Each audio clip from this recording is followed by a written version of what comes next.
Ready na mag-report, not for duty but for a special mission dito sa Manila Bay, si Air Force Reservist Sergeant Geneva Cruz. Just wait for a moment because we have to face to the wind. Mabuti na lang kalmado ang tubig sa Manila Bay. Oh, there! Here! Go, go.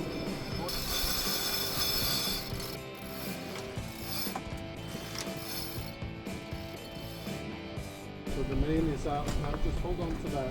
What we do now is just tighten the main. Good, good. So what we're going to do for the head sail is we're going to pull it out on this one. You're just going to pull the same as you did before. Nakaka-sexy pala to.